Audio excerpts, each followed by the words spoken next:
ఇప్పుడు పోలవరం పూర్తి చేయకుండా బనగానపల్లి ఎందుకండి?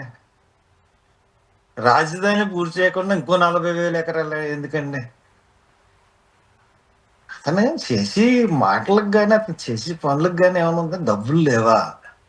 నువ్వు పనేసి ఎవరికి డబ్బులు ఇవ్వలేకపోతున్నావు. ఇంకో 40,000 ఎకరాలు కావాలా నీకు? ఇంకో ప్రాజెక్ట్ కావాలా? పోలవరానికి దిక్కు లేదు.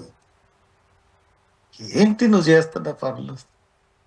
అన్ని ప్రజలు నిన్ను చూడట్లేదు, కళ్ళు మూసుకుని పాలు తాగుతుంటే పిల్లలకి నీ ఎవరు చూడలేదు అనుకున్నట్టు ఉంది పరిస్థితి. అన్నిటి చూస్తున్నారు ప్రజలు, నువ్వు పరిపాలన అంతా చూస్తున్నారు. నిన్ను ఈసారి మామూలుగా కాదు, నువ్వు ఎక్కడ నిలబడితే అక్కడ అన్ని స్థానాల్లో నువ్వు ఓడించేస్తారు. దాంట్లో తేడా ఏం లేదు.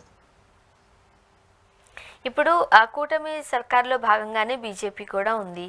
మొన్న వచ్చారు ప్రధానమంత్రి గారు మోడీ గారు, కనీసం ఒక ప్రశ్న మాకు ఇది కావాలనే సాహసం కూడా వీళ్ళు చేయలేకపోయారు. ఒక రకంగా చెప్పాలంటే ఏపీ ప్రజల్లో చాలా నిరాశ నిస్పృహకు లోనయ్యారు. మోడీ గారి దగ్గర నుంచి ఏమీ తెచ్చుకోలేకపోయారు. ఇచ్చారు ఇవ్వలేదు సెకండరీ, ముందే అడగడమైనా అడగాలి కదా.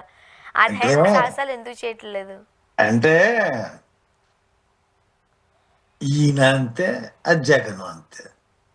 మోడీ గారిని చూస్తే వచ్చేసుకుంటూ ఉంటారు వీళ్ళు. లేకపోతే ఏంటండి, జగన్ ఎప్పుడైనా అడిగాడా ఇది కావాలని? వీళ్ళు అడుగుతున్నారా? ఈ ప్రాంతీయ పార్టీ వాళ్ళందరికీ జగన్ మోడీ గారు ఎక్కడ అరెస్ట్ చేస్తాడో, ఏం పెట్టేస్తాడో అన్న భయం వాళ్ళకి. కాబట్టి జగన్మోహన్ రెడ్డి కానీ, లేకపోతే చంద్రబాబు నాయుడు కానీ, పవన్ కళ్యాణ్ కానీ వీళ్ళకి అడిగి తెచ్చుకునే దమ్ము లేదు. పోరాటం చేసి దమ్ము లేదు. వీళ్ళు పాలక కింద శుద్ధ అనవసరం. తమిళనాడుని చూసి నేర్చుకోవాలి వీళ్ళు ఎలా పోరాడాలో. వీళ్ళకి అది లేదండి. ఓకే, ఇప్పుడు నిజంగానే అమరావతికి సంబంధించి ఇన్ని వేల ఎకరాలతో రాజధాని కన్స్ట్రక్షన్ చేస్తున్నామని అంటున్నారు. మరోపక్క డబ్బులు లేవని చెబుతున్నారు. ఏపీ ప్రజలకు కావాల్సింది ఆ లైటింగ్స్తో కూడిన భవనాల, లేకపోతే వాళ్ళ అవసరాలు తీర్చడానికో, లేకపోతే వాళ్ళకి ఇచ్చిన మాటను నిలబెట్టుకోవడమో, ఏది కోరుకుంటారు ఏపీ ప్రజలు? అసలు ఏపీలో పరిస్థితులు ఏమంటారు మీరు?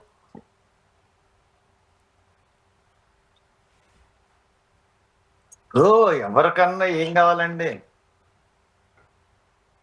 ముందు తిండి, బట్ట, ఇల్లు, అంతే కదా. రోటీ కవడా ఒక మకాన్. కనీస అవసరాలు తీరిందనే కదా సోకులు. నువ్వు కనీస అవసరాలు తీర్చకుండా బిల్డింగ్లు కడతాను, రాజధాని చేస్తాను అందులో నీ యొక్క ప్రవృత్తి కనబడుతుంది.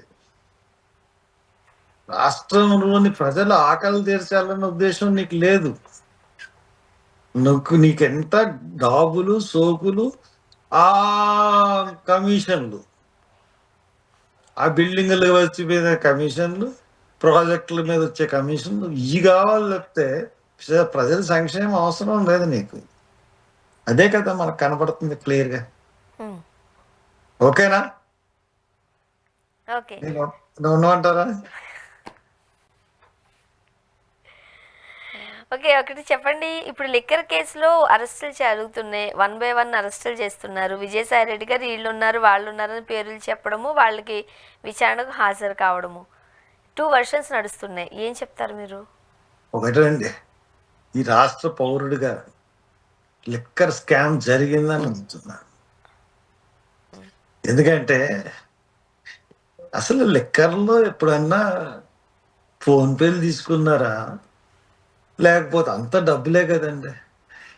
ఎప్పుడు చూడని బ్రాండ్లు, ఎప్పుడు చూడని అబ్బాబ్బా భయంకరమైన లిక్కర్ స్కామ్ అయితే జరిగిందండి. అవన్నీ బయటకు తీస్తా ఉన్నారు. దీని సూత్రధారులు ఎవరో అన్నది బయటకు రావాలి.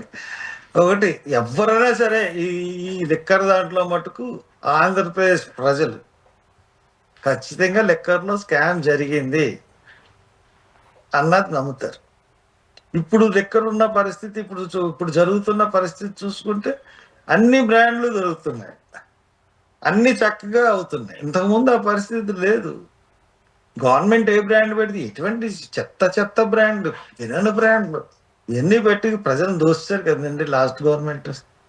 కాబట్టి దాన్ని మనం ఎలా సపోర్ట్ చేయగలం? లిక్కర్లో స్కామ్ జరిగింది, తీయాల్సిందే. విజయసాయి రెడ్డి గారి స్టాండ్ ఏమై ఉండొచ్చు అంటారు మీరు?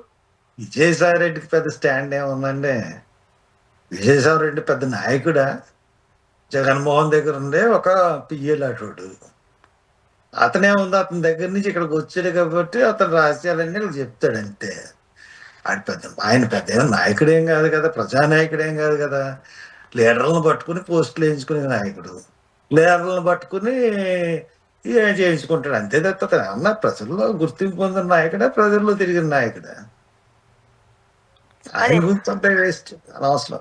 నిజంగానే ఇప్పుడు బీజేపీలోకి వెళ్ళబోతున్నారేమో అంటూ ఒక వార్త వస్తుంది కదా, వెళ్ళే అవకాశాలు ఉన్నాయంటారా? అంటే బీజేపీలోకి ఎందుకు వెళ్తారండి? కేసులు ఉన్న ప్రతి ఒడు బీజేపీలోకి వెళ్ళిపోతారు ఉమ్, అంతే కదా. ఈ రఘురామకృష్ణరాజు మరి వాడి మీద ఎన్ని స్కామ్లు ఉన్నాయి, ఆయన మీద కేసులు. ఈ కేసులు ఉన్న వాళ్ళందరికీ కేంద్ర స్థానం ఏదంటే బీజేపీ. ఓకే. ఈడీ కేసు వాళ్ళేమో మాఫీ చేసేస్తా ఉంటారు డబ్బులు. నిన్న వచ్చింది ఆ చోటీ మోక్సీ మోటా చోక్సీ మోడీ గురించి 69,000 కోట్లు రద్దు చేసిందంట. ఇలాంటి వార్తలన్నీ ఆర్టీఐకి అప్లికేషన్ కింద వచ్చిన ఇన్ఫర్మేషన్. ఇలాగే ఇటువంటి నాయకులందరికీ, దొంగలందరికీ రద్దు చేస్తుంది సెంట్రల్ గవర్నమెంట్. అందుకని బీజేపీ దగ్గరికి పోతా ఉంటారు ఈ నాయకులందరూ. మామూలే. ఫైనల్గా ఏం చెప్తారు సార్? ఏపీ ప్రస్తుతం ఎలాంటి పరిస్థితుల్లో ఉందంటారు మీరు? చాలా భయంకరమైన పరిస్థితుల్లో ఎన్ని ఉంది. మార్కులు ఇస్తారు మీరు ఈ 1 ఇయర్ పరిపాలనకి సంబంధించి కూటమి మైనస్ సర్కార్కి? మార్కులు ఇవ్వగలం కానీ 0 మార్కులు కూడా ఇవ్వగలం. ఓకే, మైనస్లు ఇస్తానంటారు. Okay, Thank you.